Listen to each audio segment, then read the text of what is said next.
You are listening to the Foreign Policy Focus podcast. We cannot wait for the final proof. The smoking gun. It could come in the form of a mushroom cloud. Haven't you driven enough people from their homes already? Bulldoze their villages, seize their property and their laws. They had no part in making it. Now working in Libya with friends and allies, we've demonstrated what collective action can achieve in the 21st century. Now the host of the show, Kyle Inslee. This is episode 340 of the Foreign Policy Focus podcast. Returning to the show today is Will Porter, who is on the show to talk about some of the articles he's writing as a full-time paid journalist for RT. So, Will, welcome back to the show, and, congratulations on the full-time employment there. It's really awesome that you get to go out and now be a professional journalist. Yeah, hey, thank you, man. Thanks for having me back on the show. I mean, not that it really changes anything in the quality of work that you're putting out and, what you think or anything like that. But, it is really cool that I get to know by somebody personally who supports themselves, reporting on the, U.S. empire and a lot of the terrible things it's doing. Well, most of Will's work now, I guess, is going to be found at RT. In the past, he's been published at Consortium News, antiwar.com, and at the Libertarian Institute, where you could find this show and my daily news roundup. I also want to mention that, with Will having kind of a set schedule as a writer, we are going to try to do like maybe a weekly show where I bring him on to talk about some of the highlights from his articles in the past week, because he's covering a lot as a staff writer for RT. So, that's something pretty exciting that I think most of my audience is going to enjoy. And also realizing now that Will Porter gets to be the guy at RT that frames, as we're going to talk about today's show, what happened to Chelsea Manning at her appeal to get bail. So, Will, I don't know if you have anything to add about any of that or if we should get into the show. Yeah, let's just jump into it. All right, so the first thing here is Yemen, and this is going to be kind of brief, at least I hope. And what we have here is Bernie Sanders, I guess, is going to try to mount a challenge to the veto of the Yemen War Powers Bill. Bernie's the main driver of this legislation. Now, from my understanding, if they override the veto, it's on the bill that was passed, which includes Rand Paul's amendment. So he has no excuse whatsoever not to be the loudest voice on this issue, the way I see it, Will. And I don't know, it seems unlikely to me. That's certainly the way I framed it on the show, that they're going to get 2/3 in each house. That's one of the problems. It's not even like if you get a good number of the House that could offset, you had to get 2/3 of the House and 2/3 of the Senate, which is Republican controlled. So, it's certainly going to be an uphill battle, but, it's not impossible. And this, the way you see it as the best way to stop the war in Yemen. Certainly the fastest way to stop the war in Yemen at this point, if, we could somehow get that veto overturned. There's news coming out all the time. Saudi Arabia bombing a school or near a school in Yemen and killing a bunch of little girls, or ACLED coming out now and documenting the death of 10,000 more people, putting the total up over 70,000. And, I guess I just want to say, as, me and Will do have a little bit of a voice here, and we want to put out and give you guys like kind of 2-minute little things that you could say about Yemen to people to help them and to encourage them to either call a representative or just get good on the issue, because we need to build a consensus here to get 2/3 of both houses of Congress on why we need to get out of this. So, Will, I'll go ahead and let you do yours.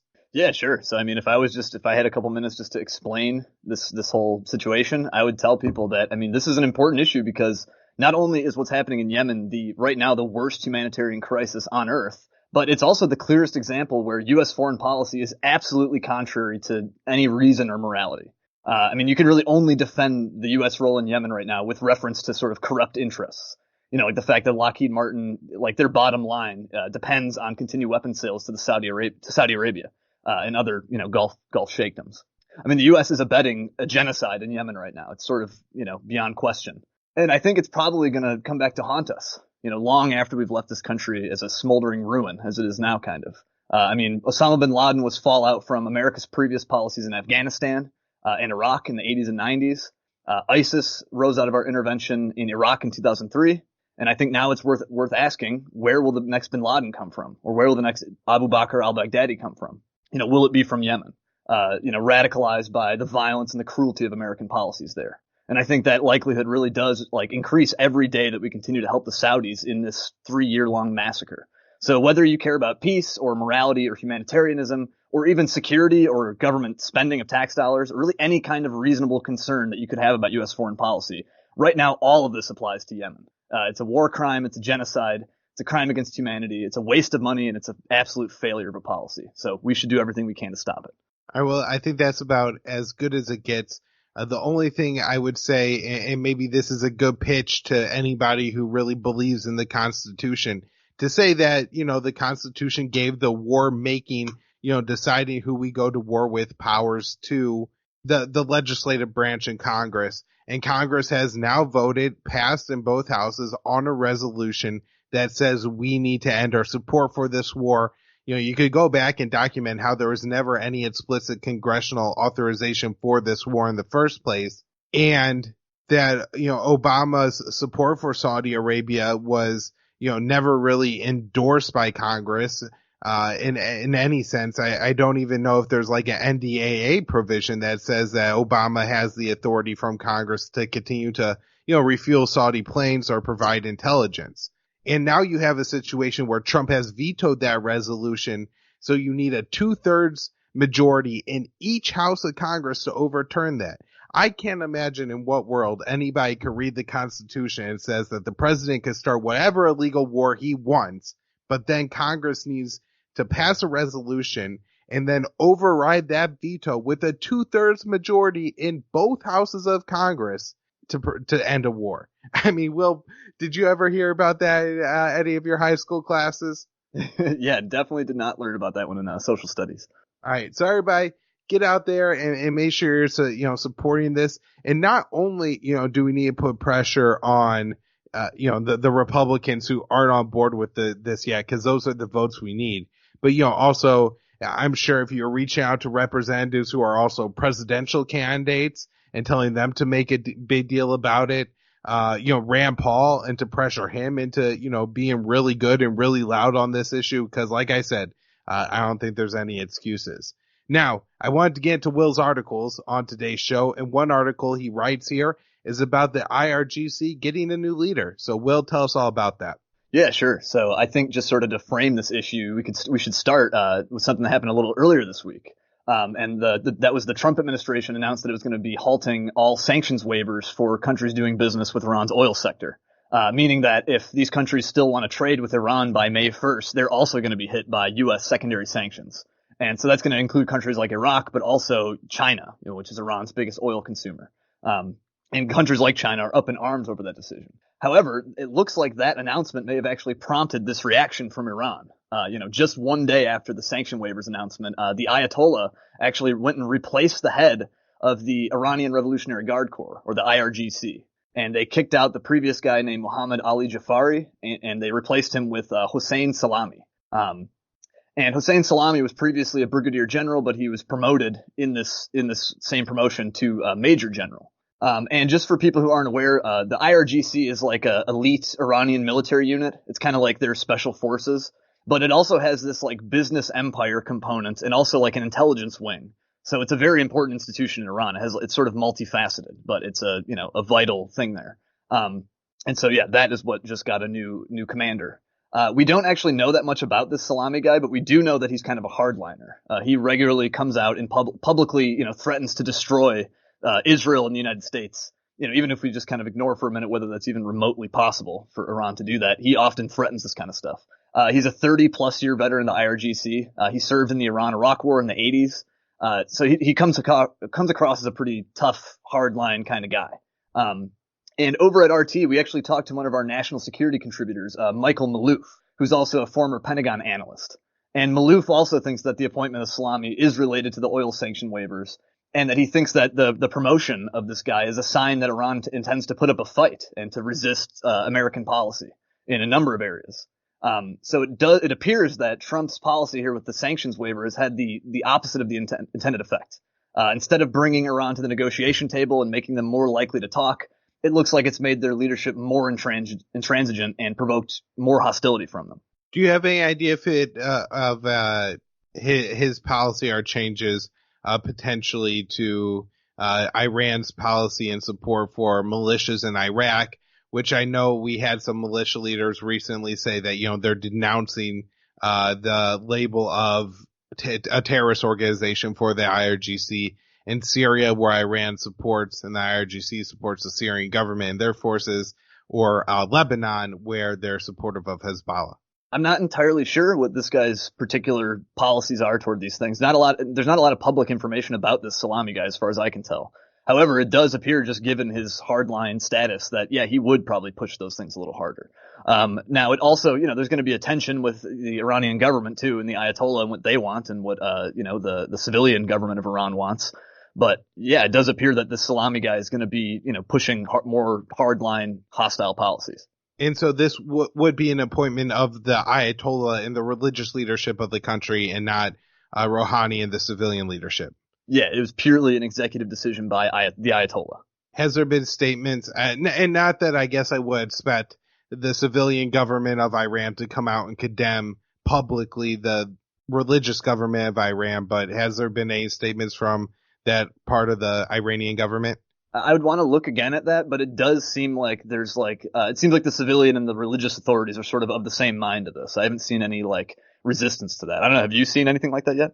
No, I haven't. I was just asking to see if you had come across anything. I guess, as you said, that you think that this is in part because of the waivers on the oil sanctions, which are going to be removed, I guess, on now May 2nd, so about a week and a half. Do you have any idea on, kind of what the larger geopolitical fallout will be here? Do you think that the U.S. is going to be able to prevent, let's say, China, Turkey, India, South Korea, and Japan from continuing to import Iranian oil? And, what does this mean for Iran?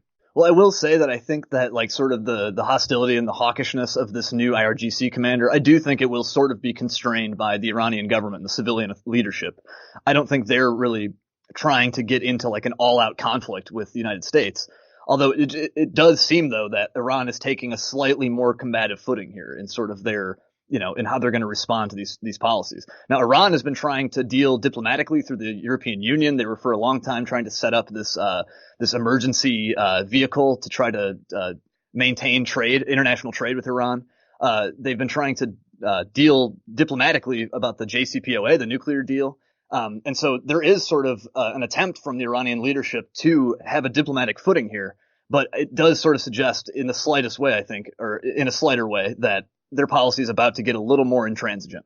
Yeah, I mean, I think this is one of the bigger geopolitical moves of the Trump administration. I don't know if Trump really understands all the fallout.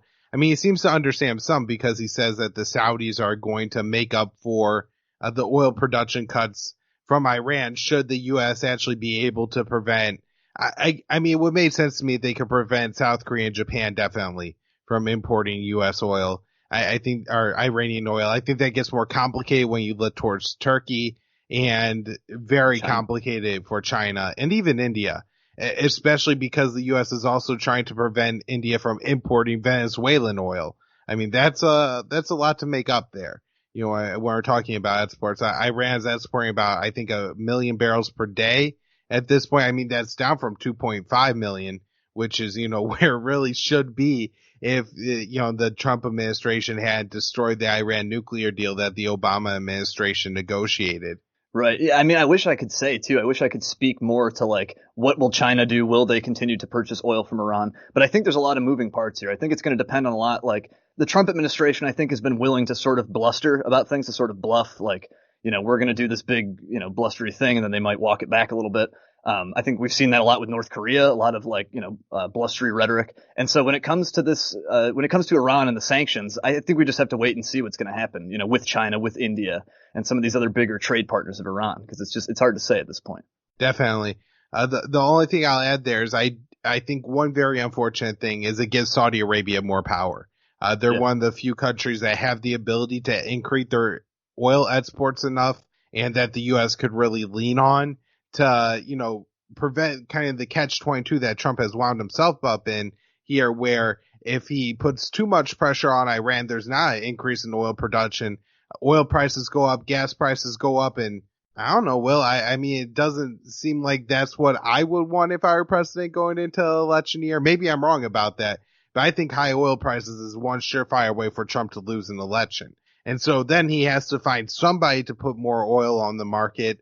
And I'm fairly certain that, with the increase we've already seen in American oil production, it probably can't go up to, compensate for the Iranian oil production that quickly. That leaves Saudi Arabia. Yeah, and Saudi Arabia gets to dictate more policy there. And so now he finds himself even more in the hands of Mohammed bin Salman, which is where he already puts himself for some stupid reason. Yeah, I mean, I think it's beyond question that Trump has sort of taken the side of the Saudis in this proxy war with Iran, with the Islamic Republic. I mean, do you have any idea of, I guess, are you very concerned that, I mean, one of the things that I think this shows to me is that Mike Pompeo and John Bolton have a lot of influence over Trump's foreign policy right now. I heard Pompeo floating this about a week ago. I thought, the earlier reporting was that they were actually going to extend the sanction waivers for the 5 countries, and now they've decided not to. And, this seems to be a push from Mike Pompeo. That's concerning to me. What about you?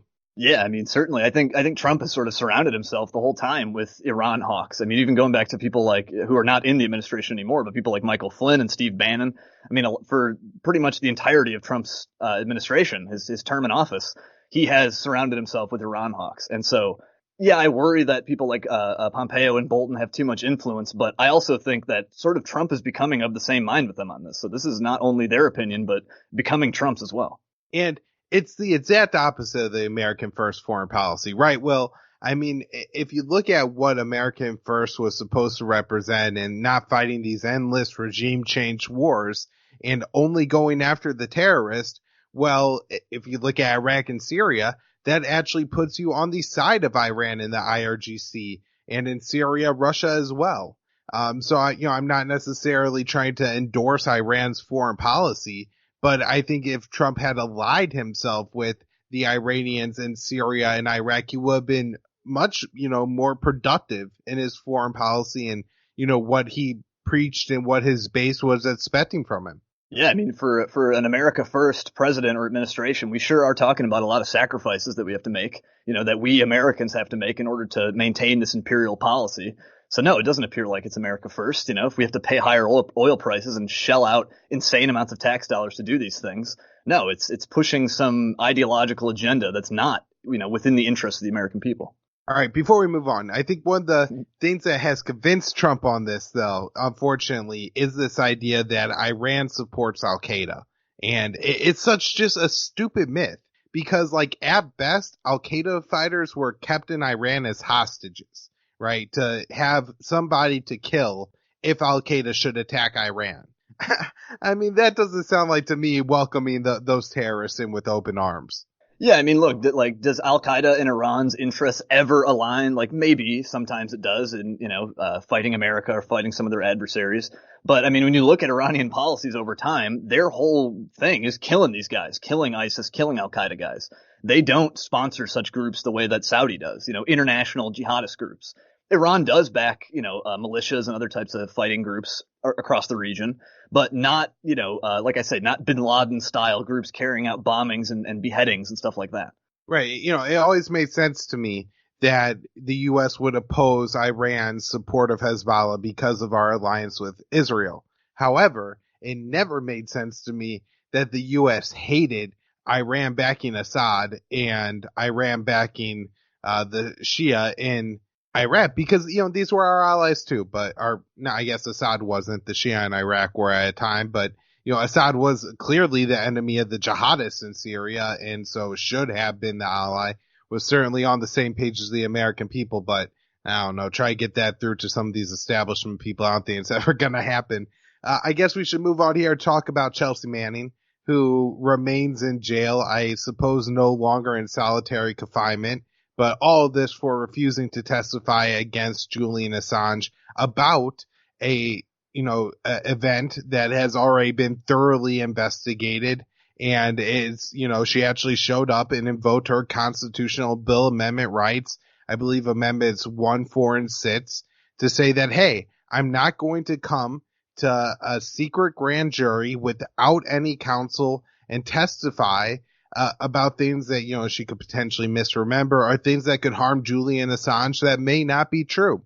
And so now she's in jail. And so Will, tell us all about her legal trials to, you know, get out of jail in this completely unnecessary detention. Sure. So yeah, Chelsea Manning was hit with a civil contempt of court charge and jailed on that basis. And the court has basically said that Manning will stay in custody until the grand jury concludes or until she decides to answer their questions. And so really we're talking about sort of like indefinite detention here, which seems like an absolute, violation of due process rights. But nonetheless, Manning early this week tried to challenge this charge, this contempt charge. But it didn't go in her favor. Her appeal failed, basically. The Fourth U.S. Circuit Court of Appeals reaffirmed the contempt charge, and they shot down Manning's request to be released from jail on bail, which is something we'll talk about a little later. Her lawyers actually, they argue that the grand jury entrapped her with the subpoena that it sent her. Basically, like as you suggested, as you alluded to, basically demanded she come here and then give, compel testimony. And so they're arguing that, this is all a sham and that she doesn't deserve to be in jail. And that also Manning is arguing that she already told authorities every single thing she has to know that she knows about Julian Assange during her previous court-martial investigation. Because I'm sure, as your listeners are aware, Chelsea Manning spent 7 years. She was charged for 35 years in prison, but spent 7 before being commuted by Obama for, violating the Espionage Act for leaking classified material that proved American war crimes in the Middle East. So she spent 7 years in prison, and during that whole debacle, she revealed all the information she had about Assange to investigators. So at this point, it's really not clear why they even want her to testify. But, they're just they basically seem to be torturing her, they're making her suffer on purpose, as they've done, as they did throughout her 7-year stay in prison earlier, too. And I guess one of the final things I'll refer to here is the lawyers are complaining that her custody is sort of needlessly cruel because she has certain medical needs, certain mental health needs that the jail is completely unable to meet. And so she's locked in prison without, adequate medical care. Yeah. So I guess a few things I'll add is that, undoubtedly this is torture of what they did to Chelsea here.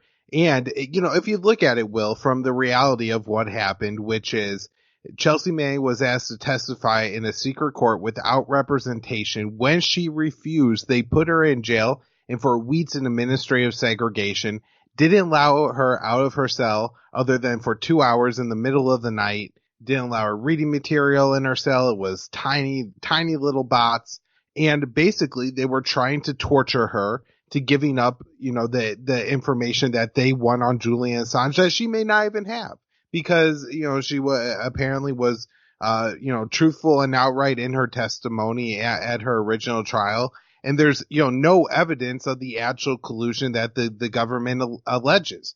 Basically, they're just, I think, hoping that Chelsea says or slips up or says it in a way that it may sound like that it might be Assange who was behind some of the communications. And, that's the way that they're going to try to, nail Assange to a wall here, who's also facing a lot of unfair prosecution. I just read today that he's been deprived of his lawyer for 11 days. So that's an absolute injustice in the UK. But, to focus on the one right here in the United States, in Virginia, not even in some secret torture, prison in Guantanamo Bay, Cuba, but right there, near DC, we have a, woman who has a history of struggles, with mental illness. And, I know from professional experience that when, people with mental illnesses go to jail, they're extremely limited in the medications that are allowed in the jail. So even, they say that, we're able to provide sleep aids or antidepressants or anti-anxiety medications. But oftentimes the prescriptions and the medications allowed, are not to the dosage and the, intensity that the person needs. And so, being prescribed some antidepressants are really for, people who kind of feel sad when they need some, large dose, important, and other medical need that Chelsea has as a trans woman. Now, Chelsea and her lawyer team have, I think, been advocating to allow her to post bail and then live under house arrest. So it's not even like she's asking to walk the streets as a free woman. She's just asking to be able to go live in her home where somebody who's, battling depression could probably feel a little bit better. And, somebody who needs medical care could probably get better treatment.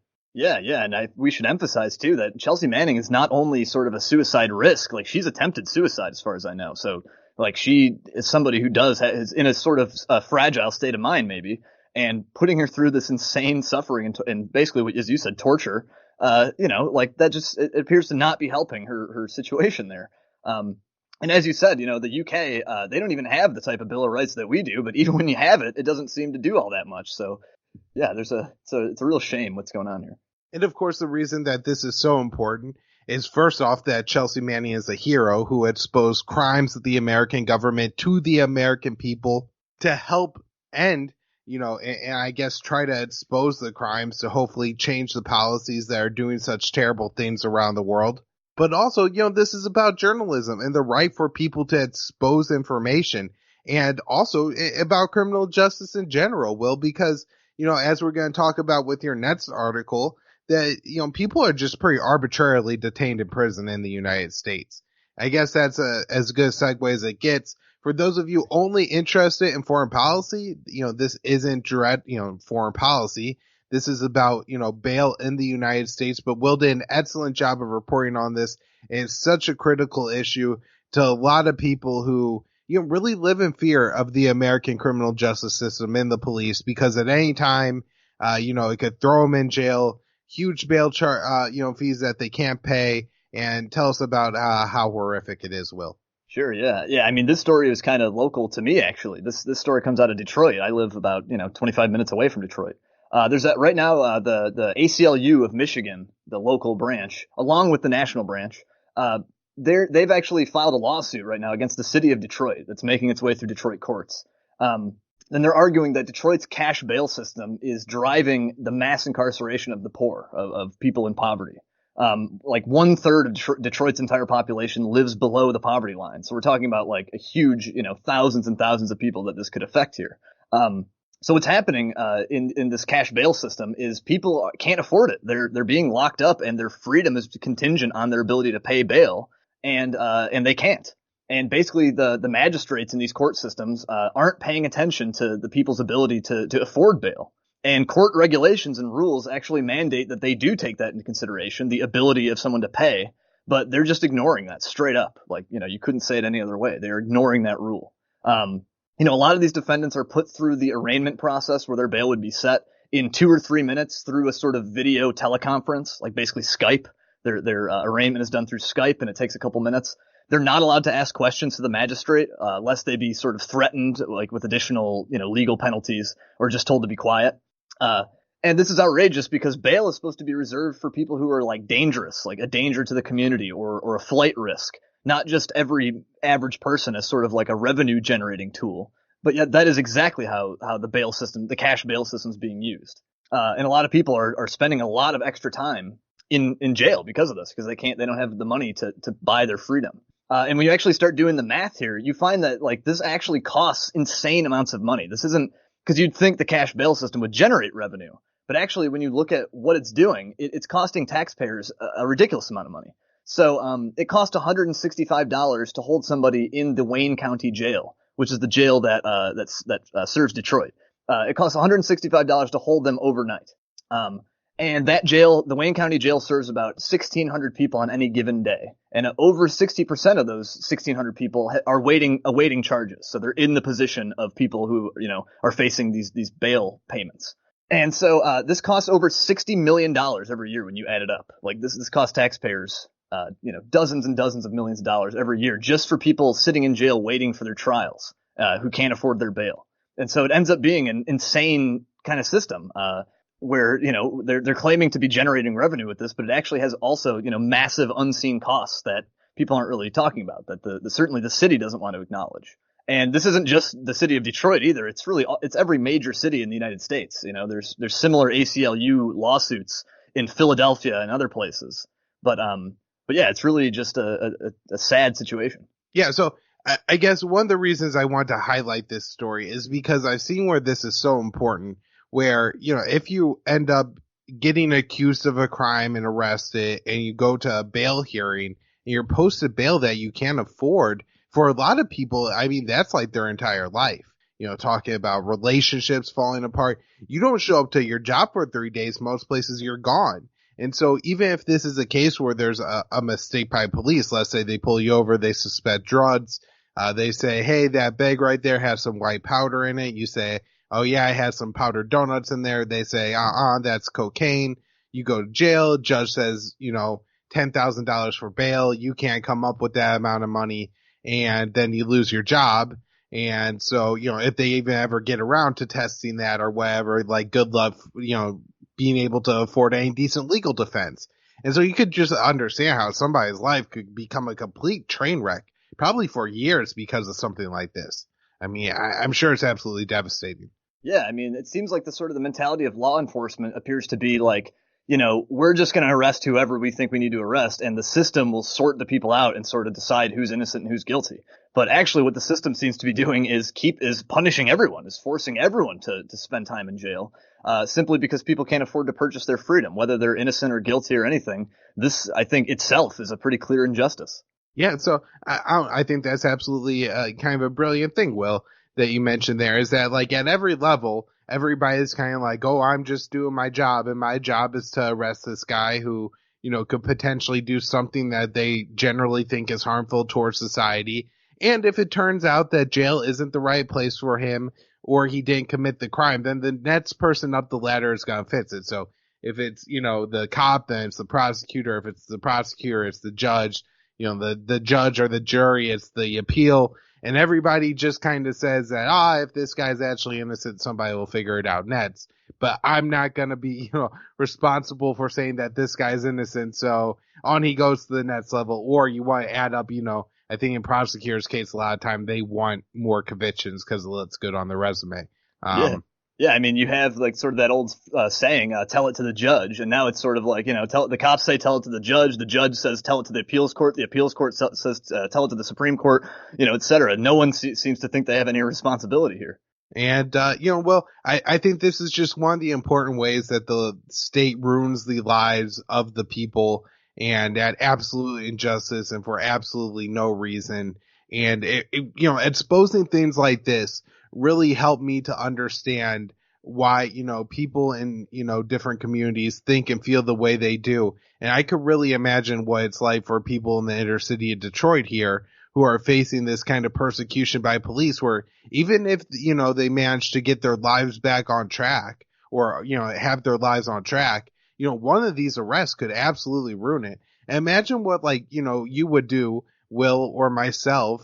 I could imagine that if I need to come up with $10,000 real quick, you could start doing some pretty stupid things when you're that desperate, if that's what's going to hold your life together and, help you get money for a lawyer or make up for losing your job and stuff like that. So I don't know. I just think this kind of journalism is so important. I appreciate you so much for doing it, Will. Why don't you, I guess RT is where you find your work now.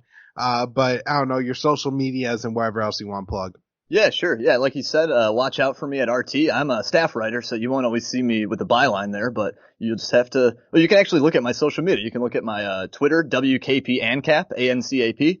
I usually post everything that I write at RT there, so that's one way you can know which ones are me.